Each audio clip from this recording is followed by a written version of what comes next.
Asante sana. Nimefurahi, pamoja na niombe radhi kuchelewa kutokana na sababu zilizo nje ya uwezo wangu. Kabisa. Utokako mvua ipo huko? Maana tunasikia mvua bwana, baadhi ya maeneo inapiga didi. Kuna mvua. Okay. Mvua inapiga baadhi ya maeneo Dar es Salaam. Basi ndio maana bahari yetu imetema. Kweli, kwa sababu siku ya jana na juzi maji yamekuja kabisa karibia na ofisini kwetu. Na kuna baadhi ya nyumba hapa ofisini kwetu maji yameingia ndani kabisa. Kwa hiyo na maana sehemu nyingine kuna mvua kweli. Sawa, leo tuje tuizungumzie ile program ya A-Power kwa sababu last time hatukuizungumza vizuri, tulijikita kwenye ile mada ya mwanzo na hii tukasema tutaiacha kipolo. Tuje tuizungumzie hii program ikoje. Kwa sababu ulizungumza ni program, ni shule ya mtandaoni. Mtu anaweza akasoma humo na amuonani. Mwalimu huko, kuna monitor, kuna viranja na kadhalika. Na ikatushangaza. Monitor anakuwepo sasa mtandaoni, yeye anakusanya vipi? Tunasaishwaje? Yes. Hebu tuizungumzie na utuweke sawa kidogo. Asante sana. Kwanza hii A-Power na njia ya usomaji inatumia mtaala wowote uwe Uingereza wapi, lakini kwa sisi Tanzania tunatumia mtaala huu kama shule ilivyo. Ila hii ni moja ya njia kutumia kwa kusoma kwa electronic. Yaani kama vile biashara sasa hivi zinafanya kidigitali, watu wanatumia Facebook, sijui nini kutangaza, wanarahisisha. Ule urahisi wa kupata wateja, na upande wa sekta ya elimu kuna urahisi kwa kutumia electronically. Ndio maana tunahimiza. Hasa yenyewe ni shule kamili, yaani inakuwa na ubao wa matangazo, ina paredi, ina library, ina madarasa, ina mwalimu wa darasa, ina mwalimu mkuu, inakuwa na monitor na kila kitu. Urahisi wake huu, unaweza kupata maarifa ya kutosha mengi na yanaeleweka na kwa urahisi. Alafu na ushirikiano, lakini unasoma ukiwa nyumbani. Yaani na hii ziko kote, kuna shule ya msingi na sekondari iko ya mtandaoni. Na gharama yake ni ndogo, yaani ukilinganisha na gharama hizi zingine. Na inawezekana ukawa unasoma shule nyingine, ili uweze kupata muda wa kufanya kazi zako, ukatumia A-Power ikakusupport, ikawa kama supplement kwenye education. Sasa yenyewe raha yake, kipindi hicho unasoma kwa muda wewe unaotaka. Yaani kwa sasa hivi nimechoka, nitasoma saa 11 ya jioni. Unafanya mambo yako, unasoma. Kwa hiyo inasaidia kwenye life balance. Yaani unaweza ukaona na mambo ya dini ukahudhuria, una mambo ya michezo ukacheza, alafu ukakaa muda ukasoma, na ukasoma vitu vingi kwa muda mdogo, lakini kwa mfano vitabu, kuna vitabu vingi. Kwa sasa hivi, haswa mitaala ya sasa hivi inajikita, inataka uwe na uelewa ili uweze kupata maarifa, sio ufahamu tu.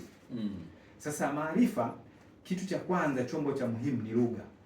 Uweze kuelewa. Sasa moja kwenye A-Power ambayo tumewekeza ni vitabu vya hadithi, ili mtu awe tajiri wa misamiati, yani vocabulary. Najitahidi kidogo kutumia Kiswahili kamili kuliko kwenda Kiingereza niseme uwe na vocabulary nyingi, nasema uwe na msamiati.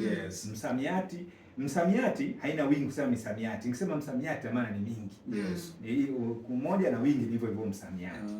Kwa hiyo sasa moja mle, yani kwa mfano ada kwa mwezi ni shilingi 10,000 kwa mwezi kwenye hiyo shule.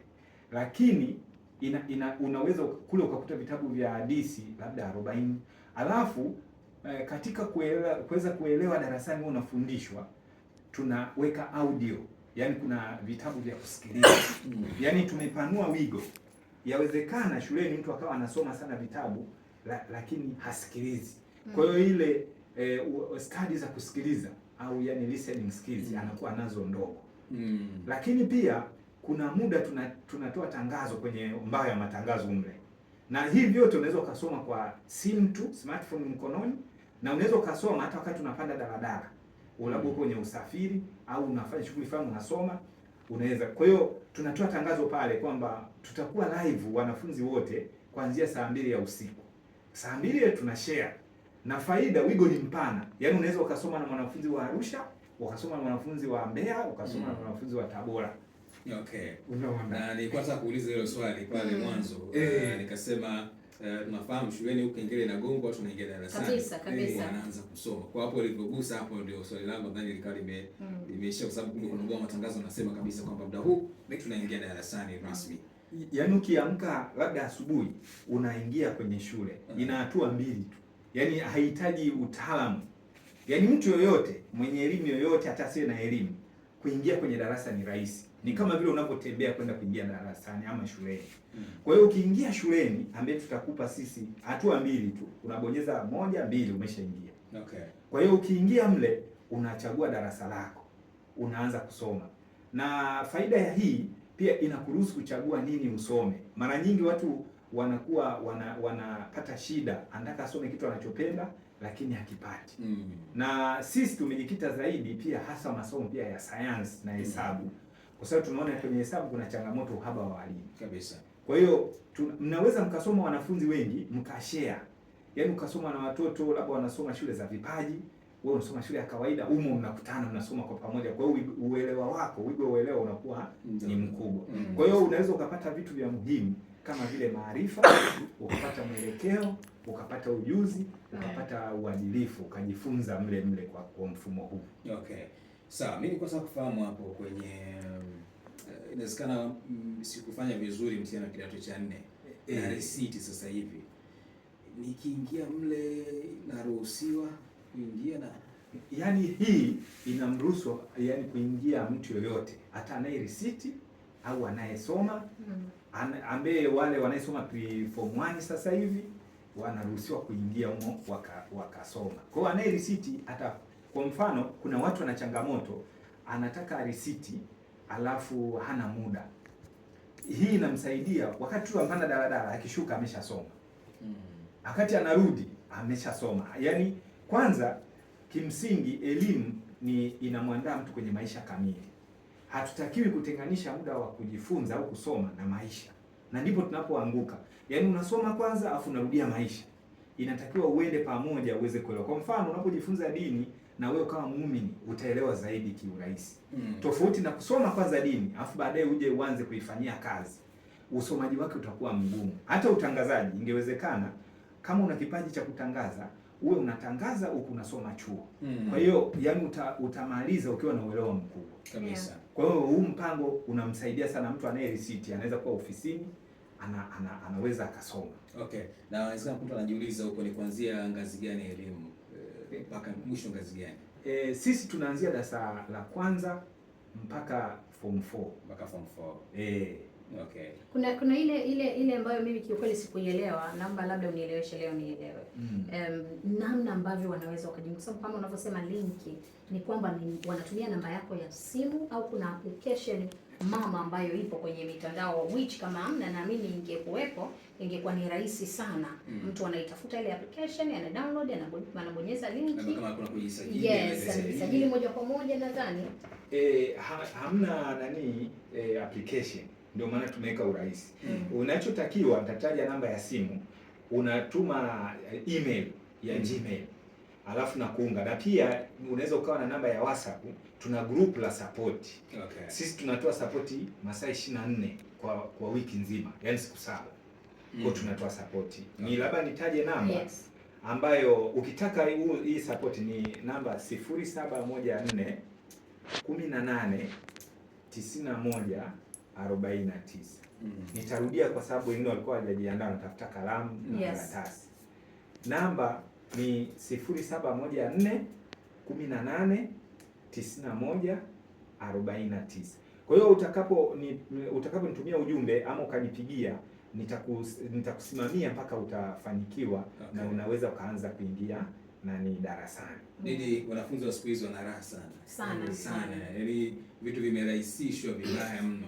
Mimi nakumbuka miaka kadhaa nyuma wakati na receipt ilikuwa napiga mguu mpaka kule unaitwaje huko hata kusema Mchikichini kule. Kumbe napiga Mchikichini na mimi nimepiga Mchikichini. Unaniruhusu nimtaje na mwalimu mmoja? Kuna mwalimu mmoja wa hesabu kule. Aden. Kama hujasoma kwa Aden. Una matatizo. Bado hajao mwanafunzi wa Dar es Salaam. For real. Na alinisaidia sana Aden kiukweli kabisa. Sawa. Kwa hiyo nimepita hapo. imagine sasa hivi unaweza kutulia ukatoka kwa Hayden au kwa Hayden kwenda ukasoma mengine. Yaani unaongeza vitu na vitu. Uko nyumbani ukasoma. Hizi tuition sometimes pia wakati mwanafunzi kama ana ile kupumzika nyumbani. Shika simu hii hapa, ingia soma. Kwa vitu vimerahisishwa na vibaya mno. Na uzuri zaidi ratiba inakuwa standard. Yaani hauwezi ukakosa kipindi. Alafu pia yani kuna faida nyingi ambazo ukianza kusoma ndio unaziona. Kwa mfano unaokoa muda, yani ule muda wa kutembea. Na unasoma vitu vingi na una vitabu vingi. Yani kwa mfano mwanafunzi wa darasa 7 atakuta vile vitabu vyote vya kujisomea vya soft copy viko mle. Kwa hiyo anasoma. Na hiyo habebi mizigo mingi. Yani anapokuwa na simu. Na katika humo hadi wanaweza kufanya mtihani wa masomo yote na kusahishiwa bila kukutana na mwalimu. Hapo kwenye kusahishiwa. Tunasahishiwaje na watu tunapata vipi? Yaani tiki naliona pale. Yaani tiki unaiona kabisa. Yaani sisi tukituma maswali labda maswali 45. Wewe ukifanya pale inaonyesha upande wa mwalimu kwamba mwanafunzi huyu kwanza ukiwapa maswali inaonyesha umewapa watu 45. Waliofanya au hapa. Ukiwasaishia wanapata majibu. Na uzuri unaona mkeka alipokosea ni wapi na alipopata ni wapi. Kwa hiyo